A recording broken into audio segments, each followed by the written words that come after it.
On sera peut-être surpris lorsque je dis la nécessité de vivre dans l'espace-temps immédiat, ici et maintenant, le hic et nunc.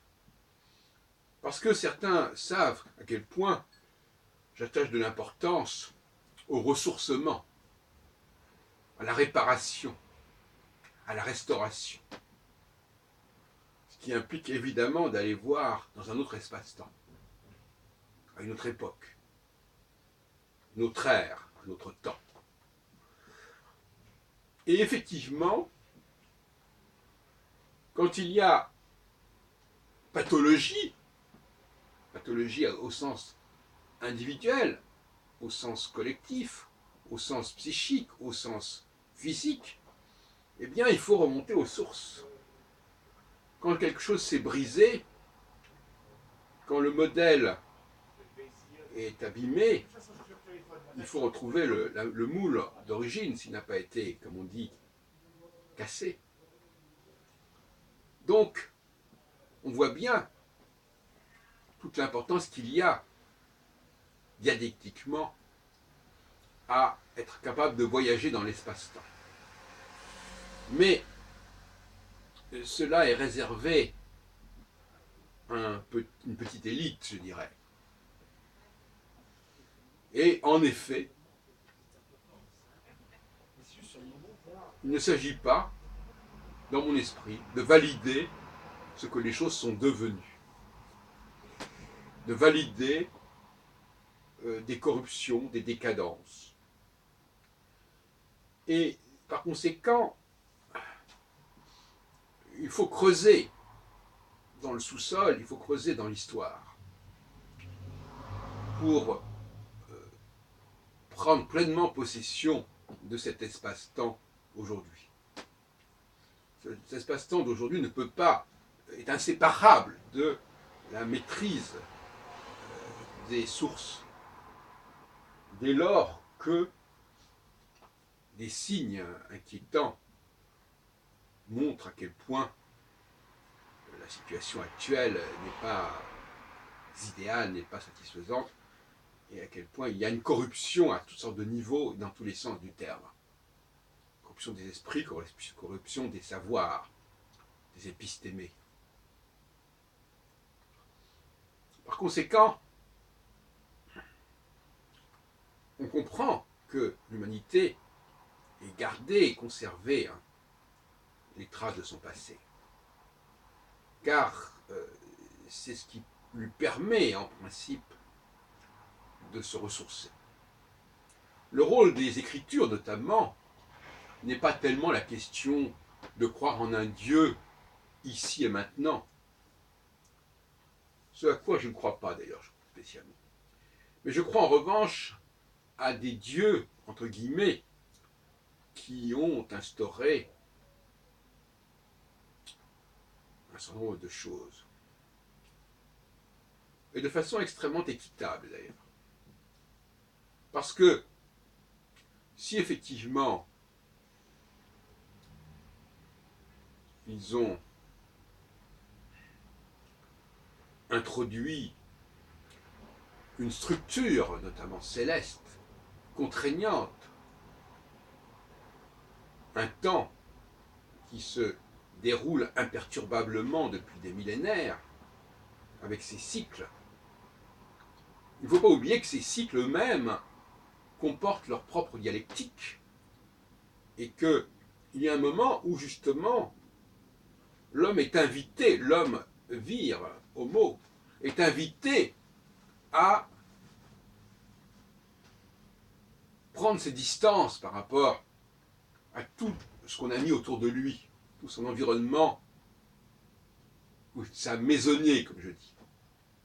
Le Shabbat, c'est le moment de cette mise à distance. Mise en distance de la maisonnée, des femmes qu'on ne veut pas voir à la synagogue, des objets qu'on ne veut pas voir fonctionner à la synagogue. Et la synagogue, c'est avant tout un espace humain, une collectivité, c'est une maison aussi. Mais alors, effectivement, on ne peut pas non plus s'abstraire de la maison, à moins de faire tout à l'extérieur. Il y a des limites. Mais en tout état de cause, interdiction d'utiliser des objets, et à commencer par les livres, dont j'en ai parlé récemment.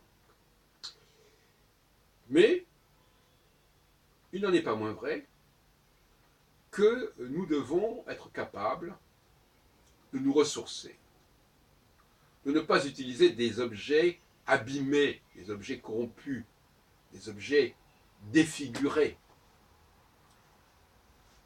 Et notamment, le rôle de ces écritures, c'est de nous rappeler, parfois de manière difficile à cerner d'ailleurs, nous rappeler le plan originel, la conception originelle de l'objet en question, de la société en question, du système en question. Restaurer les systèmes, réparer les systèmes. Et vous savez que dans la Kabbale, on parle des kélim, des vases qui ont pu être brisés, et le tikkun sert à les réparer. Et moi, j'attache la plus grande importance à la notion de réparation. Et ce n'est que à partir du moment où il y a eu réparation que la notion de l'ici et maintenant, de la vicinité, de la proximité fait sens, car il serait suicidaire de prendre les choses comme elles sont devenues, telles qu'elles sont devenues dans la plupart des cas.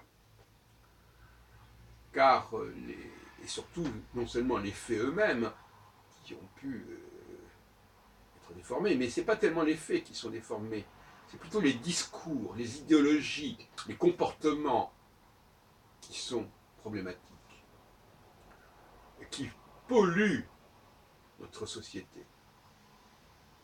Autrement dit, notre société, elle fonctionne très bien dans l'ensemble. Ce qui ne fonctionne pas, ce sont les discours. Et les discours font beaucoup de mal. Les discours font perdre beaucoup de temps. Les discours font écran avec la réalité. Les commentaires, les explications sur le réel sont souvent des palliatifs de misère. On va prendre quelque chose qui est complètement incohérent et on va plaquer par-dessus un commentaire qui est censé l'éclairer, qui est censé lui donner du sens. On va ajouter du sens. Vous savez que je suis allergique au mot ajouter. On va ajouter du sens comme on ajouterait de la ketchup ou du sel à un produit qui n'a pas beaucoup de goût. Voilà encore un mot dont il faut se méfier. Et moi-même, j'ai publié en 1985 Le monde juif et l'astrologie, qui est un ouvrage qui donne beaucoup d'importance aux commentaires, à l'exégèse. Comment on fait parler les textes, comment on leur apporte quelque chose, comment l'astrologie notamment a pu servir à inspirer un certain nombre de commentateurs, en disant voilà, il a fait ceci parce qu'il savait qu'après, il y aurait autre chose, voyez-vous. Donc, on essaie de sauver des textes qui ne font pas beaucoup sens, en mettant des commentaires qui vont les rendre comestibles, en quelque sorte. Voilà ce que je voulais dire, chers amis. Je voulais dire que l'ici et maintenant, oui, très bien, l'ici et maintenant, la proximité, oui, mais cette proximité ne dispense pas d'une recherche des gens qui sont autour de nous, inventaire des personnes qui sont là, autour de nous, et avec Internet, on devrait savoir mieux, qui est intéressant autour de nous, qui est capable de faire de la musique autour de nous, qui est capable de faire des poèmes autour de nous, dans notre voisinage. Le Shabbat est un lieu, comme je le rappelle, où on n'est pas censé voyager. Il faut aller près de chez soi. Quand je dis Shabbat ici, je ne l'entends pas au sens judaïque, bien entendu. Le Shabbat, je pense que c'est le moment où, effectivement, quand tout le monde il faudrait universaliser le Shabbat. Tout le monde peut, effectivement, avoir un temps où on essaye de vivre dans l'ici et maintenant, mais aussi dans un ici et maintenant qui s'est ressourcé et qui s'est purifié par l'exploration des sources, à retrouver bien sûr.